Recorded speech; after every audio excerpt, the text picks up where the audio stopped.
Hello friends, আমাদের নতুন YouTube চ্যানেলে তোমাদের সবাইকে স্বাগতম জানাচ্ছে আওয়ার গ্লো আপ টুডে। তো আজকের দিনটি ছিল মহালয়া। তো মহালয়ার দিন আমি ছুটি নিয়েছি। বেলা হচ্ছিল রোববার, সকালবেলা তখন 8:30 বাজে। তো আমাদের বাড়ির একদম নিকটবর্তী এই দূরবীন বাংলা আমরা আজকে রেস্তোরাঁতে গিয়েছি। রেস্তোরাঁটা নিয়ে আমরা অনেক হাইপ শুনেছি। তো তারপর সেই হাইপ শুনতে ভাবলাম যে আমাদেরও একবার হলেও টেস্ট অ্যান্ড ট্রায়াল করা উচিত, যেহেতু একেবারে বাড়ির দরকার। তো আমার ভিতরে গিয়ে তাদের ইন্টেরিয়র ডিজাইনগুলো খুবই পছন্দ হয়েছে। এটা সম্পূর্ণ থিমড অফ পুরান ঢাকা বা হচ্ছিলো একদম সেই ট্র্যাডিশনাল বেঙ্গলি যা আমরা দেখে বড় হচ্ছে। সুইচ বোর্ড থেকে শুরু করে তাদের পোলা এবং তাদের যে পরিবেশন সব কিছুর মধ্যে একটি অথেন্টিক বেঙ্গলির একটা ছোঁয়া সবসময় রয়েছিল। এবং তাদের যে মেনুটা আমি জাস্ট অ্যাট আ গ্ল্যান্স দেখেছি। দেখার পর আমার খুবই ভালো লেগেছে, কারণ হচ্ছিলো তুলনামূলকভাবে আমার কাছে প্রাইসগুলো রিজনেবল লেগেছে। তারপর বাদবাকি টেস্ট না করে আমি এটা পুরোপুরি ফিডব্যাক দিতে পারছি না। তো আমরা এখানে নিয়েছিলাম হচ্ছিলো একটি ডাল ভাজি নিয়েছিলাম, একটি ডাল নিয়েছি, তারপর আলাদা করে ভাজিও নিয়েছি চিকেন স্যুপ, যেটা কিনা আমার বাবার আর ঋত্বিকের অনেক পছন্দ এবং তাদের হচ্ছিলো খাসির পায়াও পছন্দ। তো এটাই আমি নিলাম। তো ওরা এটি ট্রাই করেছে আর আমি হচ্ছিলাম ডাল ভাজি এবং রুমালি রুটি ট্রাই করেছি। তো আমার কাছে ডাল ভাজিটা কিন্তু অত্যাধিক টেস্টি লেগেছে। যা প্রাইস তার থেকে বেশি আমার কাছে টেস্টটা খুব ভালো লেগেছে। এবং একটা ছিল মিক্সড ডাল আর তার সাথে ভাজি, তো সেটাও আমার খুব পছন্দ হয়েছে। আর তার সাথে যে চিকেন স্যুপটা ছিল সেটা আমার কাছে অন এভারেজ লেগেছে, কারণ সেটা আমরা সবসময় বাসায় করে থাকি বা এটা ঘরোয়া রেস্টুরেন্টেও খেয়ে থাকি। এটা কমন, জাস্ট এটার মধ্যে অনেক বেশি মাখন দেওয়া হয়েছে। মাখন ছাড়া আমার কাছে এখানে এক্সট্রা কিছুই লাগে না। তারপর ওভারঅল আমি বলতে পারি ভালোই ছিল। তো চলে যাচ্ছি অন্যটির দিন। তো আজকে আমি যাচ্ছি বাইং অফিস ভিজিটে। তো তোমরা সবাই জানো আমি হচ্ছিলাম একটি 9 to 6 এটা করা জবের মধ্যে চলি। তো আমার অনেক সময় ভিজিট থাকে, আমার অনেক সময় না, আমার প্রতিদিন দেখা যায় আমি কখনো ইনডোরে যাই, কখনো আউটডোরে যাই, কখনো ঢাকার বাইরে, কখনো ঢাকার ভিতরে, কখনো আমার দেশের বাইরেও যাওয়া হয়। তো যাই হোক, সব কিছু মিলে আমার জবটা আমার কাছে ইন্টারেস্টিং লাগে।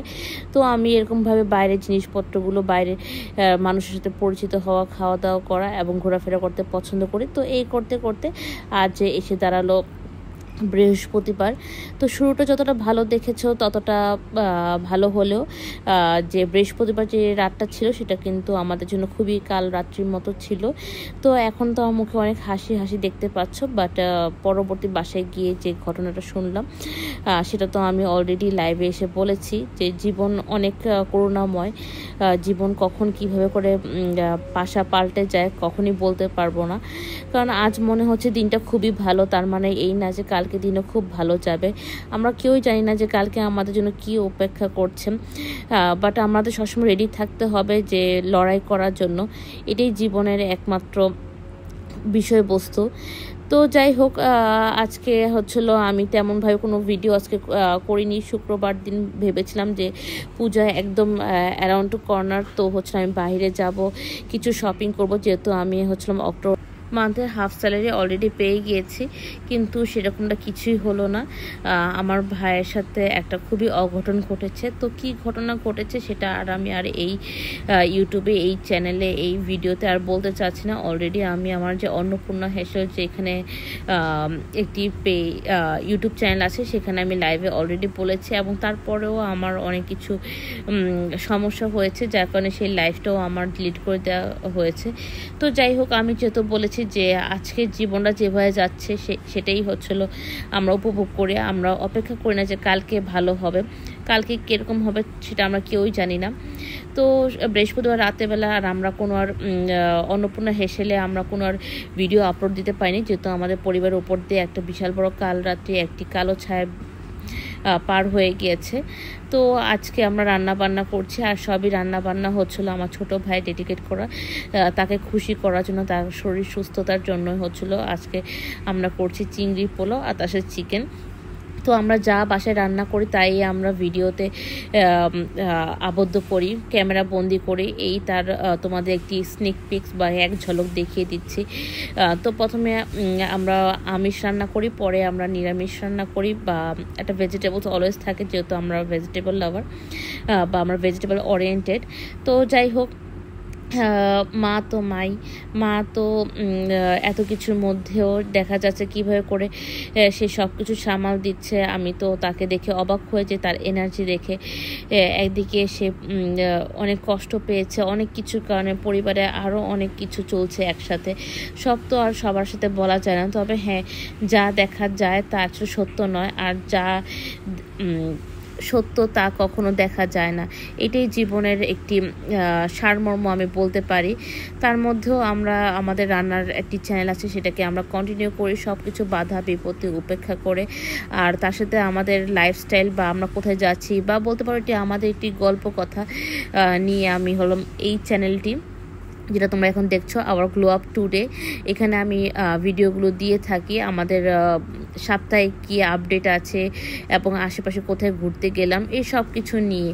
তো আজকে আমার প্ল্যান ছিল যে পূজার আগে লাস্ট ফ্রাইডে আমি কিছু কেনাকাটা করব, ডিসিসি মার্কেটে যাব, লিয়া ইম্পোর্টে যাব, সেগুলো কিছু দেখাবো। বাট ওই তো বললাম, যা আমরা প্ল্যান করি তা কখনই হয় না, আর যা হয় তা আমাদের অ্যাকচুয়ালি চিন্তা ভাবনার উপরে থাকে। তো আজকে আমরা জাস্ট এই রান্নাবান্নার ভিডিওটি করেছি, আর আমি জাস্ট রান্নাবান্নার বাইরে আমরা যা করি, যে কীভাবে করে আমরা একটি চ্যানেলে কন্টিনিউ করার জন্য যেভাবে করে ঘাম শ্রম আমরা দিয়ে দিচ্ছি জাস্ট তোমাদের ভালোবাসা পাওয়ার জন্য, সেটি আমি জাস্ট ক্যামেরা বন্দি করছি। জাস্ট ক্যামেরার পিছনে আমাদের যে জীবন কাহিনী, আমাদের যে এক একটি পার্সনের যে এক একটি গল্প কথা, আমার মায়ের যে গল্প কথা, আমার যে গল্প কথা, আমার ছোট ভাইয়ের, আমার বাবার যে গল্প কথা, সেগুলোই ধরে তোলার আমাদের মূল লক্ষ্যই হচ্ছিল এই চ্যানেলটি। তো এভাবে করে আমরা রান্না বান্নাটি করে ফেললাম। তো এখানে তো আমরা রান্না করেছি হচ্ছিল চিংড়ি বিরিয়ানি, তারপরে আমরা চিকেনও রান্না করেছি। এই রান্নার ডিটেলসগুলোর জন্য তোমরা অন্নপূর্ণা হেসেলে প্লিজ দেখে নিও, ওখানে আমি সমস্ত কিছু দিয়েছি, আর এখানে জাস্ট আমি আউটলাইনগুলি দিয়ে দিচ্ছি। তো এইভাবে করে আজকে দুপুরে রান্নাগুলো রেডি হয়ে গেছে। এই হচ্ছিল আমার ছোট ভাই ঋত্বিক, ওর আর আমার বয়সে 7 বছর ডিফারেন্স। এই দেখো ওর সাথে যে ঘটনাটা ঘটেছে, ইটস নট অ্যান অ্যাক্সিডেন্ট, এটা মোটেও অ্যাক্সিডেন্ট ছিল না, এটা যা ছিল সেটা আমি মুখে নিতে আমার ঘৃণা লাগছে। যাই হোক, কিছু বলা যাবে না, কথা বলা পাপ। কারণ দেখবে যে সবসময় যে টিয়া পাখি খাঁচার ভিতরে থাকে কেন? কারণ টিয়া পাখি কথা বলতে পারে, আর কাক বাইরে থাকে কেন? কারণ কাকের শব্দ কর্কশ, কাক সবাইকে, ও কোনো প্রতিবাদ করে না, ও কোনো কথা বলতে পারে না দেখি ও বাহিরে। তো যাই হোক, আমি জাস্ট একটু করে দেখিয়ে দিলাম ওর কাটার ডেপটা কতটুকু হয়েছিল। তো এখনও ওকে খেতে দেওয়া হয়েছে। তো ওকে প্রথমে চিংড়ির বিরিয়ানি দেওয়া হয়েছে, তারপর চিকেন দেওয়া হয়েছে।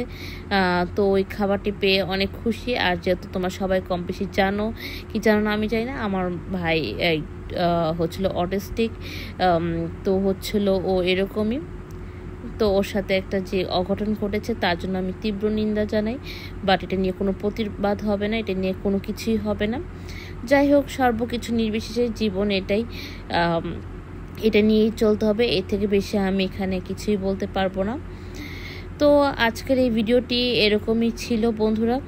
শুরুটা দেখে যতটা ভালো লেগেছে, শেষটা কিন্তু মোটেও ভালো না।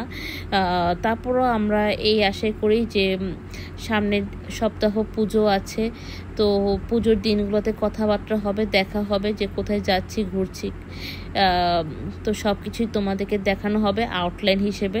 তো সবাই তোমরা আমার ভাইয়ের জন্য প্রার্থনা করো, ও যেন তাড়াতাড়ি সুস্থ হয়ে ওঠে, এটাই যেন কামনার মধ্যে থাকে। তো আজকে এখানেই টাটা অ্যান্ড বাই বাই।